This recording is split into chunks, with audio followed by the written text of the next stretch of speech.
Olá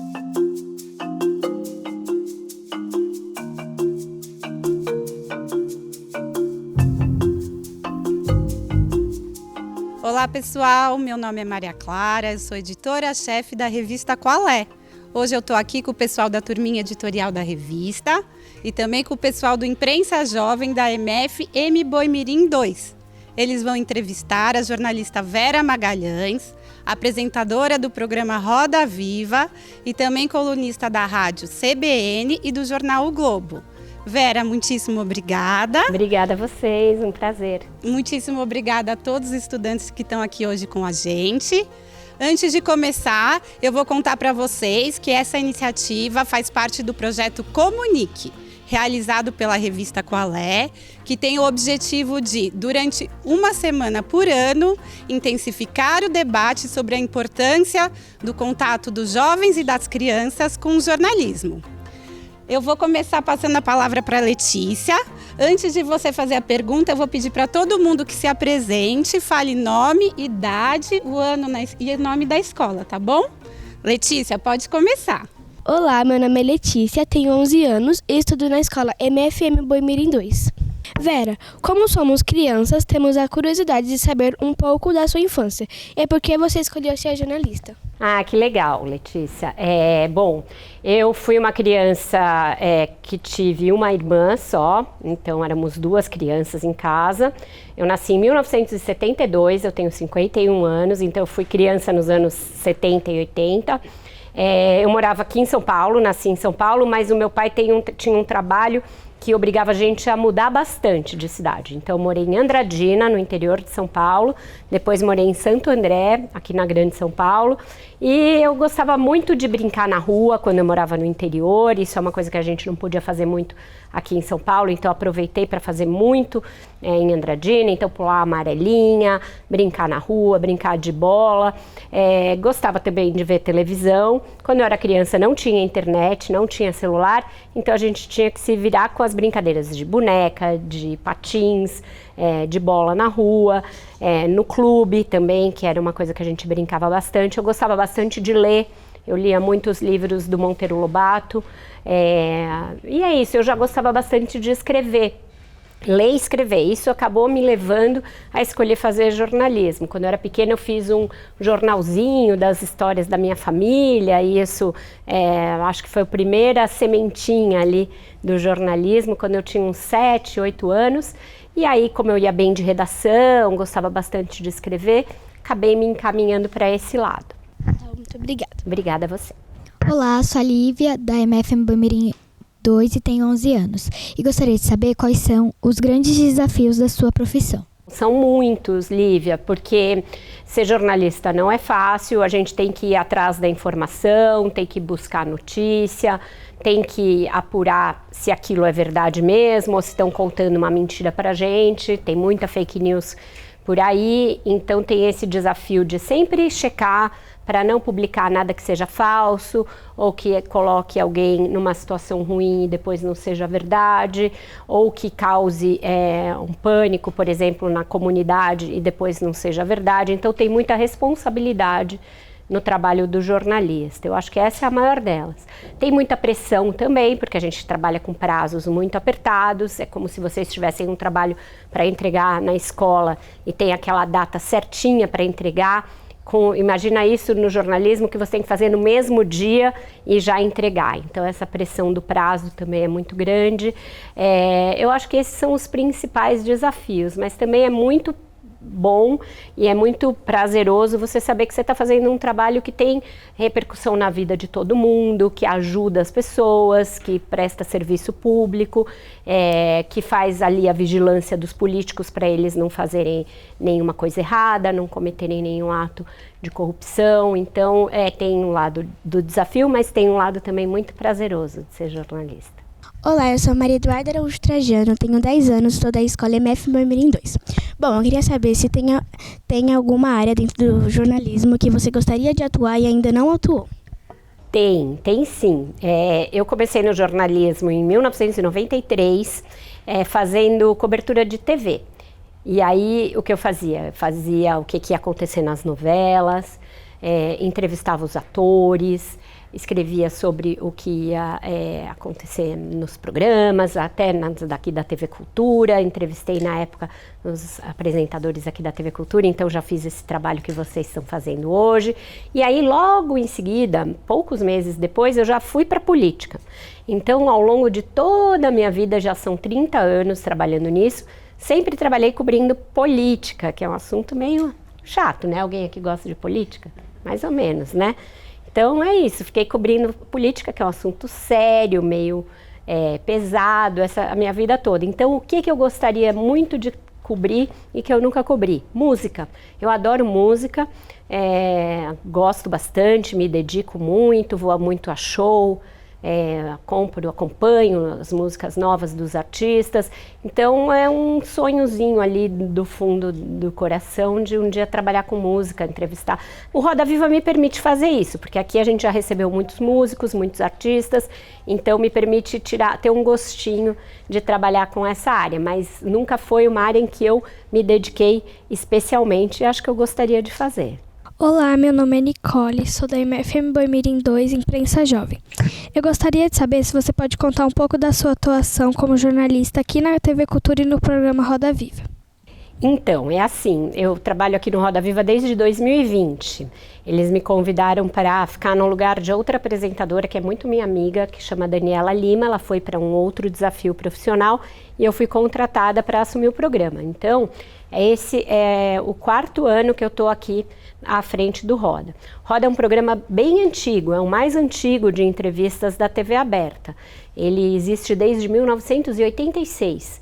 Então, é um programa que tem muita tradição, muita credibilidade e ele é o sonho de consumo ali de qualquer jornalista. Eu até me emociono, porque eu adoro trabalhar aqui. Então, é muito legal. É, assim, uma das coisas mais bacanas que eu já fiz. Tá? Aqui no centro está sendo bem diferentão para mim. Bem legal. É um trabalho bem difícil. Por quê? Porque a gente tem que ter convidados de política, de economia, empresários, artistas. Então, a gente tem que diversificar quem a gente coloca aqui no centro da roda. Então, tem uma produção que trabalha comigo, o Tibor tá ali. Ele, o Fernando e a Letícia são 3 produtores. E a gente fica ligando para as pessoas, convida para vir, marca uma data, nem sempre a pessoa pode ir na data que a gente quer. Então é bem corrido, às vezes bem puxado. E as entrevistas têm muita repercussão, então os jornais repercutem, as rádios, quando vem um político geralmente dá ali algum bafafá, ele não gosta das perguntas mais pesadas, que a gente aperta eles. Então é muito gostoso, muito recompensador, eu adoro. Meu nome é Maria Eduarda, eu sou da MF Boimirim 2 e da Imprensa Jovem. Vera, eu gostaria de saber se tinha uma pessoa que você gostaria muito de entrevistar, mas você não pôde ainda entrevistar. Eu quero que o presidente Lula venha aqui no programa, porque tem uma tradição do Roda entrevistar os presidentes da República. E aí, geralmente, quando a gente entrevista o presidente da República, a gente sai aqui do estúdio, vai lá para o Palácio do Planalto, ou do Palácio da Alvorada, onde os presidentes moram. E aí vai a apresentadora, né, no caso eu, e toda a bancada para os palácios, porque a gente parte do princípio que o presidente da República é muito ocupado, tem muita coisa para fazer, então a gente é que vai até eles. Isso já aconteceu com outros presidentes, até o próprio Lula, quando ele foi presidente anteriormente. Mas ele ainda não teve agenda, ainda não conseguiu vir, então esse é um que eu quero. E aí nos sonhos de consumo, né, a gente sempre tem alguns. Eu já entrevistei o Caetano Veloso, já entrevistei o Gilberto Gil aqui, que são grandes artistas, mas ainda não fizemos o Chico Buarque. E Roda Viva, que é o nome do programa, é também o título de uma peça e de uma música do Chico Buarque. Então seria muito legal se ele um dia viesse, ele nunca veio na história do programa, então aí seria um golaço. Nesses 37 anos, ele nunca sentou aqui. Então também é outro que está ali na minha lista de quem eu gostaria de entrevistar. Oi, meu nome é Rafael, eu tenho 10 anos, eu estudo na MF General de Gaulle, faço parte da turma editorial da Qualé.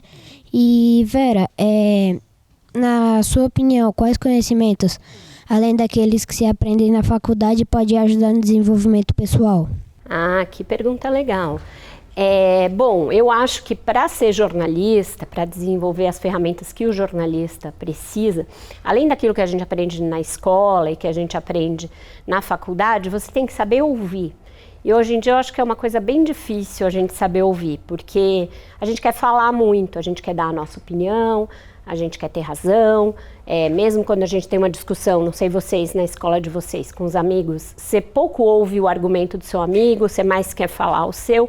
E no jornalismo, na maior parte do tempo, você não vai dar a sua opinião. Hoje em dia eu até trabalho de um jeito que eu dou muito a minha opinião, mas eu precisei passar por muito tempo para chegar nesse momento. Antes você reporta, né? A coisa de você ser repórter quer dizer que você vai reportar, você vai contar o que alguém contou para você, o que você observou, o que você apurou. Então, saber ouvir e não necessariamente logo concordar com a pessoa ou retrucar é muito importante. Você vai ouvir, vai analisar aquilo que a pessoa te disse e aí você vai checar com outras fontes, você vai questionar, você vai olhar se aquilo faz sentido, se a pessoa está mentindo para você, mas ouvir é muito importante. E ter esse olhar atento também, olhar atento para as coisas. Então, se você está passando na sua rua e você vê lá um buraco, aí você passa amanhã, está lá o buraco, passa daqui a uma semana, está lá um buraco. Alguém tinha que tapar aquele buraco, porque a população precisa ter o acesso aos serviços públicos de qualidade. Se você está lá e a água não chega na sua casa, mesmo você pagando a conta, e isso passa uma semana e ninguém conserta, você também tem que ir lá cobrar da autoridade. Então tá de olho no que está errado, o que está faltando aqui, o que está errado, o que deveria estar aqui e não está. E aí cobrar os responsáveis por aquelas coisas. Então eu acho que 2 sentidos que ajudam muito o jornalista, o olhar atento e o ouvido disposto a escutar. Olá, meu nome é Aline, eu estudo no MF Arthur Alvim, eu tenho 12 anos, faço parte da turma editorial Qualé e hoje se tem falado muito da importância de ensinar crianças e jovens a lerem e ouvirem notícias. O que você pensa a respeito disso? Eu acho muitíssimo importante, Aline, porque te ajuda a desenvolver atenção, foco, capacidade de análise, capacidade de conectar as coisas, aquela imagem com aquele texto, com aquele gráfico, e isso vai ter muita importância no aprimoramento das crianças e dos jovens. A gente precisa formar gerações que tenham capacidade de pensar por conta própria, de serem bons cidadãos, e eu acho que a leitura e a informação de qualidade, com credibilidade, é fundamental para isso.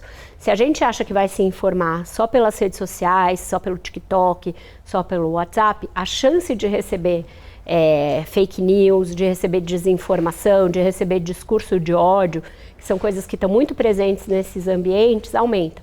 Então, se vocês buscarem desde cedo, desde agora, fontes de credibilidade, TVs, rádios, jornais, revistas, isso vai ajudar vocês no futuro serem cidadãos mais preparados para saber o que é importante para vocês, o que vocês querem, o que vocês não querem e cobrarem dos poderes públicos também esses direitos que vocês têm, os direitos que a comunidade tem, e vai ajudar vocês a terem um olhar mais atento para o coletivo, para a comunidade, e não só ficar pensando em coisas ali individuais e coisas que não sejam tão importantes para o futuro de vocês. Como você acha que devem ser escritos os textos de notícias que serão lidos por crianças e jovens? Eu acho que tem que ser muito didático, tem que ter a explicação correta. Isso não significa necessariamente que você não possa usar palavras mais rebuscadas, mais difíceis, porque eu acho que isso até ajuda no aprimoramento de vocês, a vocês terem mais vocabulário, mas tem que ser algo compreensível, tem que ser, usar exemplos é muito legal, porque aí vocês conseguem, a partir do exemplo, entender o que aquela matéria está querendo dizer, ser temas que digam respeito ao universo das crianças e dos adolescentes, porque se forem temas muito nada a ver, vocês não vão se interessar. Então, acho que tem que ter uma curadoria de assuntos muito bem feita para chamar a atenção de vocês, mobilizar e levar vocês a mergulharem naquele assunto e ter textos falados ou escritos que sejam compreensíveis, que sejam agradáveis, que sejam didáticos. Meu nome é Bianca, Eu tenho 8 anos, eu estudo no Colégio Oswald de Andrade, faço parte da turma editorial da Qualé. E a minha pergunta para você é: os jornais e as revistas em formato impresso estão sendo menos utilizados, dando direito para os formatos digitais, né? Isso. Qual é a sua opinião a respeito dessa mudança? E como você vê isso, principalmente para leitores jovens e crianças? Eu acho que é uma coisa que é inevitável, Bianca, porque a gente vive num mundo cada vez mais digital. Então tem muito pouca coisa hoje em dia que é em papel. Eu viajei agora para a Holanda e se você queria pagar alguma coisa com dinheiro, não tinha nenhum lugar que aceitava quase. É tudo aproximação, digital, QR Code. Então eu acho que esse é o caminho para o qual a gente vai. Até porque hoje em dia a gente não vai mais ter tanta produção de papel. É caro produzir papel jornal. O Brasil não produz, ele tem que trazer muito de fora, isso custa caro, isso acaba necessitando você, enfim, derrubar árvore, e isso cada vez mais é uma coisa que vai ser mal vista, então eu acho que é normal. Mas eu acho que tem que ser uma transição. Ainda acho importante que as crianças tenham acesso a livros, a revista, a jornal, porque esse contato físico com a leitura ajuda a formar leitores, ajuda você a criar o hábito da leitura. Eu acho que os formatos digitais permitem muita dispersão. Quem nunca aqui começou a ler uma coisa e aí você já muda, você entra no Instagram, aí você pega e sai, entra no TikTok, aí você pega e sai e vai para o WhatsApp e vê se alguém fala com você. Então você não fixa a sua atenção muito ali naquela leitura digital, mesmo para estudar. Eu acho que ainda o livro te permite estudar com mais atenção do que os meios digitais.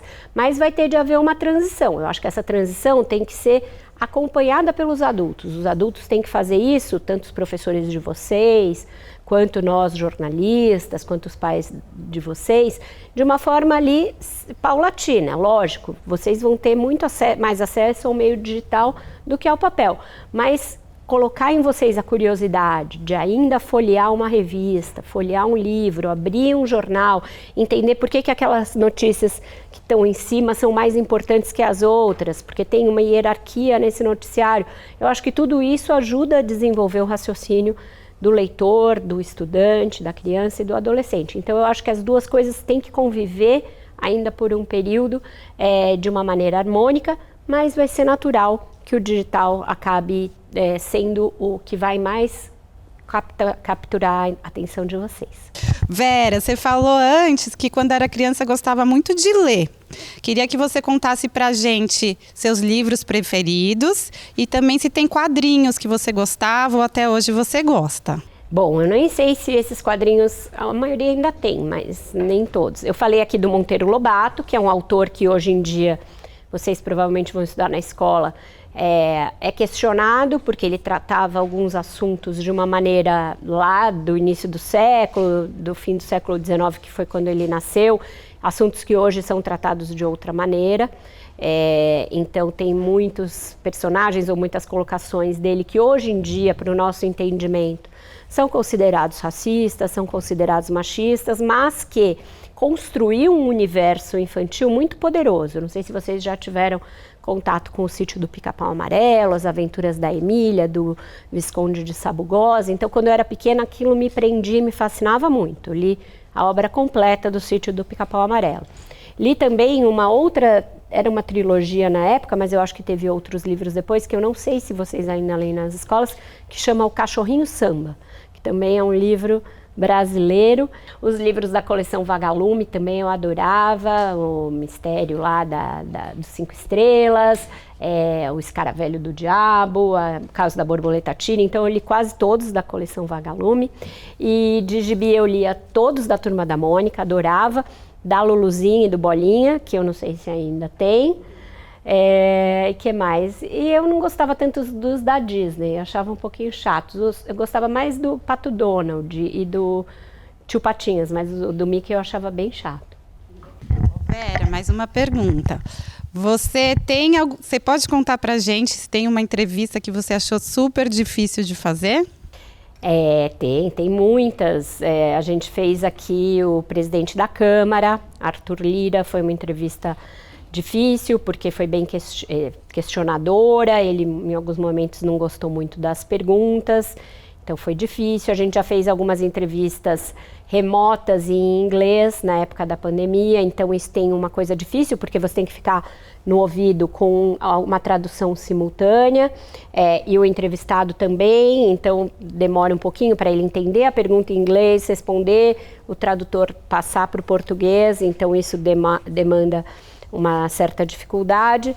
E na época da pandemia, porque a gente vinha aqui trabalhar, mas tinha toda semana de testar, para saber se estava todo mundo bem, se ninguém estava com Covid, tinha que ter o distanciamento, tinha que ter máscara. Então essa foi uma época bem difícil também, mas essas coisas são boas porque são desafiadoras, testam a gente, acabam resultando em programas melhores, porque você se esforça mais, você se dedica, então acaba sendo positivo. Vera, como você disse, você gosta de dançar e cantar. Você tem algum passo que você gosta? De dança? Olha, eu danço bastante, assim, rock e pop, mas eu não sei fazer muita coreografia, não. Eu não sou muito boa. Também não sei dançar funk. Até tento descer até o chão, mas não sou tão boa nisso. Mas eu fazia balé, fazia jazz quando eu era pequena, então nessa época eu era boa de coreografia. Hoje em dia, não muito, sou um pouquinho descoordenada. E você tem alguma matéria que você teve na escola que você gostou muito? Gostava muito de português. Vocês gostam de português ou não muito? Gostava muito de português, de história, geografia, essas três, as principais. Teve alguma matéria na sua escola que você não gostava? Eu não era boa de exatas, não era muito boa de matemática, de química, de física. Então, nessas matérias eu ia mal, assim. Não ia mal, eu era boa aluna, mas eu não ia tão bem quanto eu ia de português, de inglês, de história, geografia. Ali tinha que estudar mais. Então, tudo que tinha número, fórmula, decorar equação, essas coisas eu era um pouco pior, não gostava muito não. E na sua infância você fez alguma coisa que envolva um pouco mais o jornalismo, como por exemplo um jornal seu bairro ou no seu prédio, coisas assim? Eu fiz esse da minha família, que foi uma coisa bem ali artesanal, com folha de caderno, escrito à mão mesmo. Aí eu desenhava as fotos, extra, vovó hoje fez não sei o que do almoço, uma coisa bem da família. Mas depois, quando eu estava já no ensino médio, eu estava no segundo ano do ensino médio, um dos trabalhos de redação era fazer um jornal. E aí foi uma coisa mais elaborada, a gente tinha que definir as pautas, tinha uma equipe, éramos eu e alguns amigos da minha classe, aí a gente tinha que ter o editor, tinha que ter o repórter, tinha que ter o fotógrafo, a gente diagramou o jornal, imprimiu, então aí foi a primeira experiência mais a sério que eu tive com jornalismo. Então isso foi no segundo ano do ensino médio, tinha uns 16 anos, e aí foi mesmo, chamava October News. Então era no mês, porque lançou no mês de outubro justamente, esse mês que a gente está agora. E aí eu ainda tenho alguns exemplares guardados lá em casa, estão meio amarelados e tal, mas a gente entrevistou o prefeito de São Caetano nesse jornalzinho, foi bem legal, mas aí não foi exatamente na infância, já era adolescente. O que você tem a dizer, opinar, fake news, o que está acontecendo, esse conflito entre o Irã, sabe? A gente está vivendo um momento bem complicado no mundo, né? Essa questão das fake news é um problema não só aqui no Brasil, mas no mundo inteiro. A gente vê muita disseminação de conteúdo que é falso, de conteúdo que dissemina discurso de ódio, desinformação, e isso muitas vezes tem interesses políticos envolvidos. Tem uma discussão muito grande sobre a responsabilidade das plataformas digitais na disseminação desse conteúdo, e eu acho que elas deveriam ser mais responsáveis, e elas não são. Então, o Facebook, o Instagram, o TikTok, o Discord, deveriam ter mais responsabilidade sobre o conteúdo que vai ali, porque com essa propagação, inclusive de incentivos à violência, tal, a gente tem visto algumas consequências muito ruins, por exemplo, o aumento de violência nas escolas. Então eu acho que isso é muito preocupante e os adultos deveriam tomar prestar mais atenção nisso. E em relação à guerra, essa que está acontecendo agora entre Israel e o Hamas, lá no Oriente Médio, e também a guerra da Ucrânia, são coisas muito tristes, muito lamentáveis, que em pleno século XXI, com todo o desenvolvimento da humanidade, a gente ainda tenha que assistir a matança de civis, matança de crianças, violência. É algo que os adultos deveriam resolver, deveriam já ter sido capazes de resolver ao longo de tantos séculos, porque vocês estudam na escola guerras que aconteceram há muitos e muitos séculos atrás, mas isso ainda faz parte da disputa por poder, principalmente. E é isso que move, de alguma maneira, a história da humanidade. É péssimo que seja assim, mas é algo meio intrínseco à história da humanidade. A gente vai ter que evoluir muito como sociedades, como seres humanos, para tentar banir a guerra, a opressão, a matança, o terrorismo, como práticas do nosso dia a dia. Eu acho que a geração de vocês vai ter mais sucesso do que a minha nisso. Vera, então, eu gostaria de saber se você tinha algum desenho favorito na sua infância. Tinha muitos, vamos lembrar. Nenhum que deva passar mais hoje em dia, que se vocês olharem, vocês vão achar muito rudimentares, né? Porque eram um pouquinho toscos. Mas eu gostava muito do Pica-Pau, gostava muito do Tom e Jerry, gostava de todos da Hanna-Barbera ali que passavam. Depois, quando eu era um pouquinho mais velha, que surgiu a Caverna do Dragão, eu gostava bastante, e era um desenho ali que tinha uma história meio RPG, era bem legal. O He-Man, a She-Ra, então eu assistia bastante desenho. Minha mãe tentava limitar, minha mãe e meu pai, não fica só na frente da televisão, mas eu gostava bastante de ver desenho. E eu assistia a TV Globinho, depois mudou para Balão Mágico, que eram os programas que passavam os desenhos. Também tinha depois o programa da Xuxa, que eu já não peguei tanto, que eu já era pré-adolescente, já não gostava muito, mas eu gostava demais de ver desenho, eram principalmente esses. Eu também queria saber se você tinha alguma brincadeira favorita. Gostava muito de brincar de boneca, eu brincava bastante de Suzy, daquelas bonecas que andavam de bicicleta, chamava Tipe, da mãezinha, que era uma boneca que tinha um bebê, e brincava na rua, que eu já falei bastante aqui. Eu não sei andar de bicicleta, então essa é uma revelação, furo de reportagem para vocês. Então de bicicleta não era uma coisa que eu brincava, porque eu não sabia. E brincava muito com a minha irmã de fazer cena de novela, a gente via as novelas que passavam, aí eu escolhia que eu era uma personagem, ela era outra, e a gente ficava fazendo que era tipo um teatrinho, assim como imitando a novela. Eram essas algumas das principais brincadeiras que a gente fazia quando eu era pequena. Hoje a gente contou com a presença também da Beatriz, de 14 anos, da MF Joaquim Osório Duco Estrada, fazendo ilustrações dessa entrevista. Muito obrigada, Bia.